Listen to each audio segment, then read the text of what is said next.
पहले आज हम बात करेंगे विंडो एसी की विद पीसीबी की वायरिंग। तो किस तरीके से वर्किंग होती है और किस तरीके से उसमें कार्य होता है, आज सारा कुछ समझेंगे। तो हमने सिर्फ इसके अंदर जो पार्ट लगे वो बना दिए, अभी वायरिंग नहीं करी है। तो सबसे पहले समझेंगे किस तरह वायरिंग होती है। तो मान के चलो सबसे पहले हमारा न्यूट्रल आया, और जितनी भी मशीनरी होती है न्यूट्रल हमारा डायरेक्ट जाता है। तो ये कंट्रोल नहीं किया जाता है न्यूट्रल, क्योंकि न्यूट्रल के अंदर कोई अपनी एनर्जी नहीं होती है। तो हम सबसे पहले न्यूट्रल हम पीसीबी पे ले आते हैं। तो ये न्यूट्रल पीसीबी पे आ गया है, ये हमारा स्विंग मोटर पे चला गया है, और यहाँ से हमारा न्यूट्रल यहीं से जॉइन होके बाकी और चीज़ों पे चला जाएगा। तो हम इसको नीचे लेके आएंगे, सीधा हमारा इस कैपेसिटर के पॉइंट पे आ जाएगा। तो न्यूट्रल इस पे आ गया। तो कंपनियाँ ज़्यादातर दूसरे जो कैपेसिटर को न्यूट्रल देती हैं वो भी यहीं से देती हैं।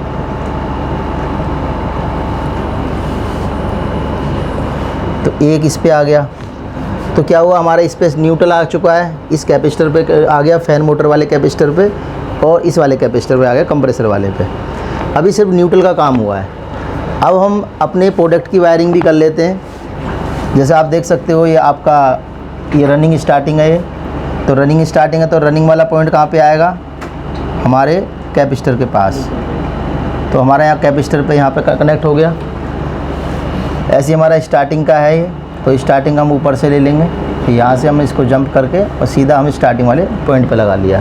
तो क्या हुआ, हमारे कंप्रेसर की कंप्लीट का वायरिंग होगी, बिना कॉमन वाली नहीं रह गई है, जिसमें हमारा फेस आएगा।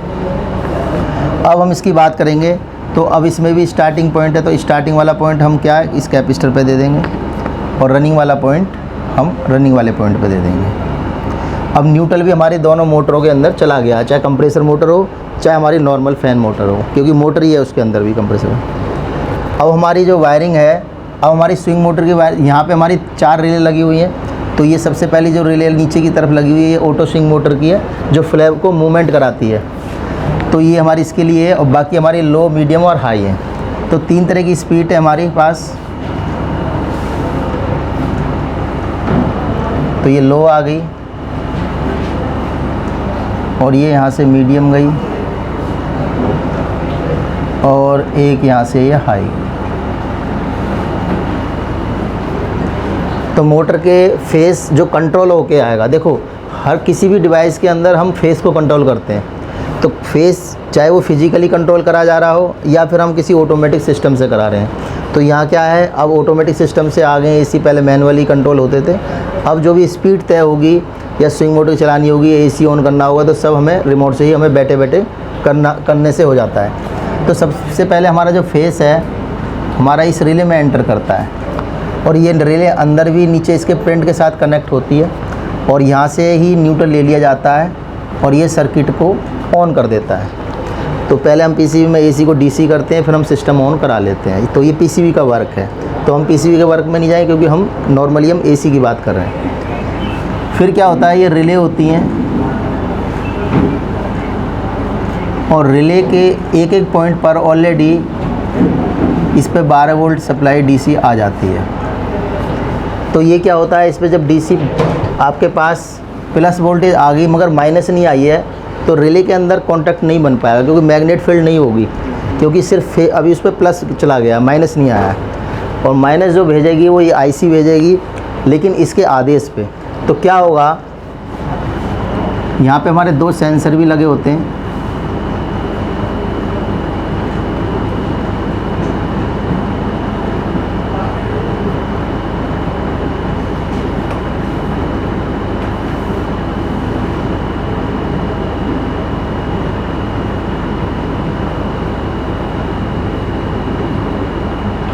एक एयर सेंसर होता है, एक कॉइल सेंसर होता है, ठीक है। तो क्या करते हैं, फेस हम इससे जब हमारी पीसीबी ऑन करती है तो फेस हमारा यहाँ से निकलता है। तो कैसे निकलता है हम पहले वो समझेंगे, बाद में कनेक्ट करेंगे। तो इसमें हम कनेक्ट आउटडोर में भी न्यूट्रल इधर से ले जाते हैं। हाँ, ये विंडो है तो इसमें ये नहीं आएगी। तो क्या होगा कि जो हमारा न्यूट्रल ऑलरेडी पहुंच गया, पीसीबी में फेस चला गया। अब हम जब पीसीबी ऑन करेंगे तो सबसे पहले ये वाली आईसी एक फ़ैन को चलाएगी। तो फ़ैन को जब ऑन करेगी तो उसमें पहली कंपनी ने डिसाइड कर रखा है कि हम हाई स्पीड में इसको चलाएंगे। तो मोटर आपकी डायरेक्टली हाई वाली स्पीड से ये वोल्टेज उसमें कनेक्ट हो जाएंगे। जब ये आईसी इसमें इसको बताया तो इसने इसको कनेक्ट करा दिया। लेकिन जब वो स्पीड कस्टमर चेंज करेगा, मीडियम या लो हाई करता है, तो क्या होता है, ये सप्लाई कट हो जाती है। तो मीडियम लगाएगा तो इस पे आ जाएगी, तो हमारे इस पे कनेक्ट हो जाएगी, और आपकी लो लगाएगा तो आपकी इस पे कनेक्ट हो जाएगी।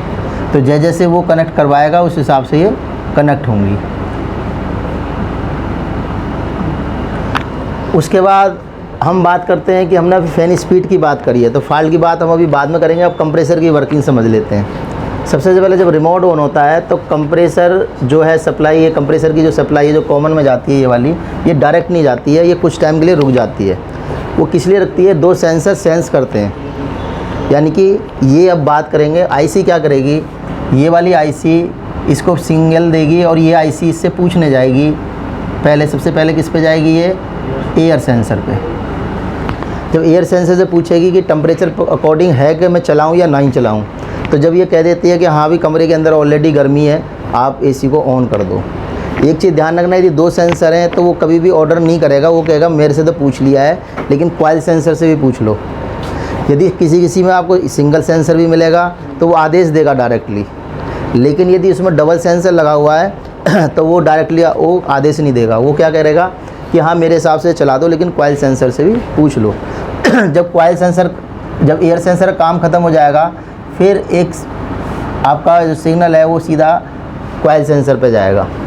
तो कॉइल सेंसर पे जाकर देखेगा, कॉइल सेंसर से पूछेगी कि भाई चला दिया जाए, तो कॉइल सेंसर कहेगी ठीक है अभी तो कोई दिक्कत नहीं है, लेकिन 10-15 मिनट के बाद मैं चेक करके बताऊंगी, यदि कोई दिक्कत होगी तो आपसे बंद करा दूंगी। समझ रहे हो? तो ये कॉइल सेंसर का काम होता है, क्योंकि कॉइल सेंसर का भी काम स्टार्ट नहीं हुआ है। लेकिन यदि चूहे ने खा लिया सेंसर या ऑलरेडी ख़राब हो गया है, तो तब भी आपका क्या कमांड नहीं मिल पाएगी।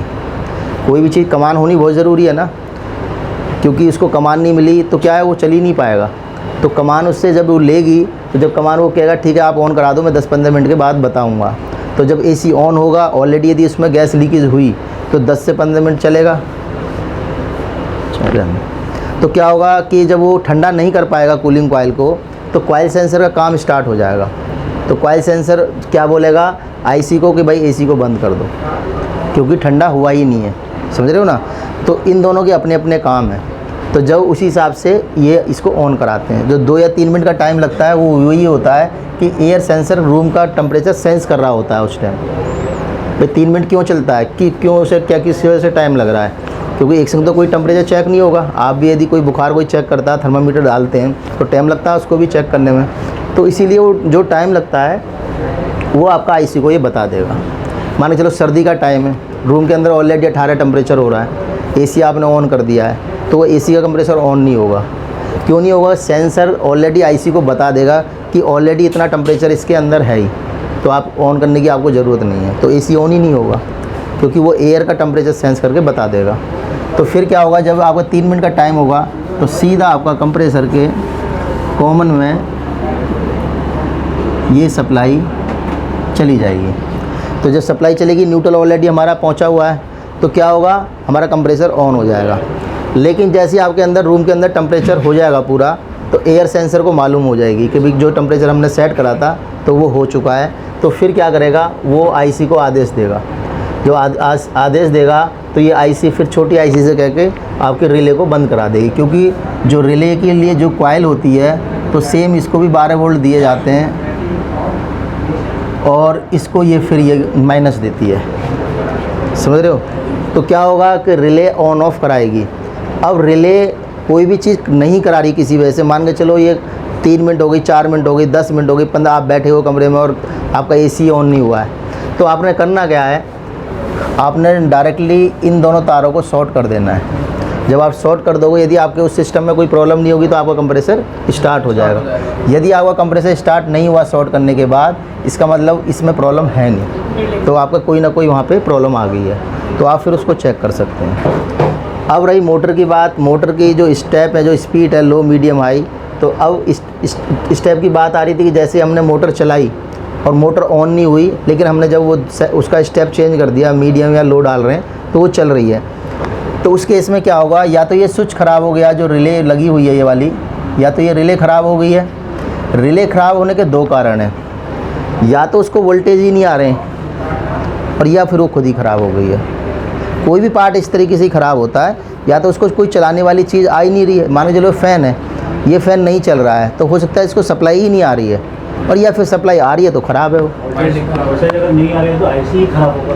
नहीं, देखो यदि वोल्टेज नहीं आ रहे हैं तो देखो जो इसके अंदर आईसी इलेक्ट्रॉनिक सिस्टम का काम आ जाता है, तो वो आपका इलेक्ट्रॉनिक सिस्टम वाले चेक करेंगे किस वजह से नहीं आ रहे हैं, ठीक है। तो बहुत सारे पार्ट लगे होते हैं इसके अंदर, तो रिले पे जब वोल्टेज नहीं आ रहे हैं तो इलेक्ट्रॉनिक सिस्टम काम नहीं कर रहा है। तो उस केस में यदि आपकी मान के चलो 2 स्पीड आपकी चल रही हैं और एक आपकी नहीं चल रही है, तो आप क्या कर सकते हो, जो स्पीड नहीं चल रही है इस वायर को हटा दो आप, ठीक है ना। ये आपने तार हटा दी, और जो इसकी रिले है तो इन दोनों को एक साथ अटैच कर दो।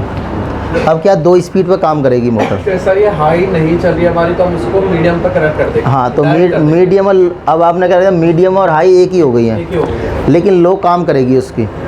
यदि आपकी 2 स्पीड ही ख़त्म हो गई हैं तो आप ये वाली तार भी हटा दो, अब आप तीनों को अटैच कर दो। क्योंकि रिले जब भी कोई सी भी रिले कनेक्ट करेगी तो क्या करेगी वो, एक क्योंकि वायरिंग कभी शॉर्ट नहीं, फेस टू फेस वही वाला फेस को यदि कहीं से और लाके उसमें एंटर कर दोगे तो वो कभी भी शॉर्ट नहीं होगा, समझ रहे हो। माने चलो ये फेस है और ये हमारी रिले है, और इस फेस को इसमें जाके हम निकालते हैं, समझ रहे हो ना।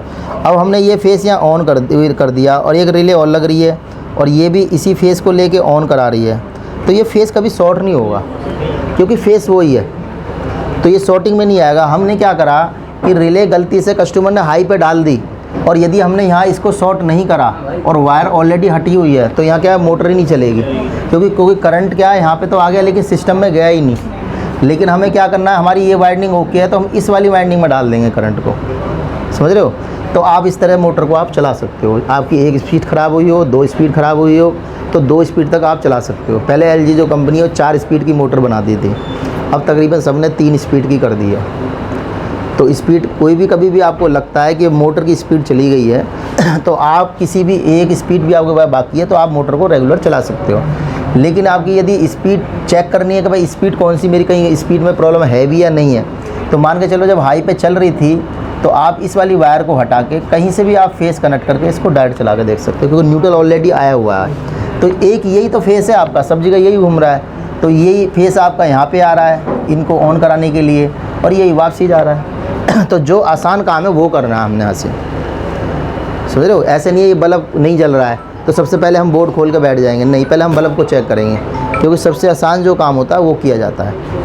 तो आप मोटर को इस तरह चला सकते हो। यदि मोटर की वाइंडिंग चली गई है और यदि आपकी मान के चलो कोई रिले ही काम नहीं कर रही है, समझ रहे हो, तो तब भी आपने फिर 1 स्पीड हटा के रखनी है, लेकिन स्पीड को कभी भी एक साथ कनेक्ट नहीं करना है, ध्यान रखना। जैसे 3 तार हैं, तीनों स्पीड ओके हैं, मगर आपकी रिले में कोई प्रॉब्लम आ रही है, तो ऐसे नहीं करना है कि भाई अब मेरी 2 रिले काम कर रही हैं तो मैं इस पर लो डाल रखी है, इस पर मीडियम डाल रखी है।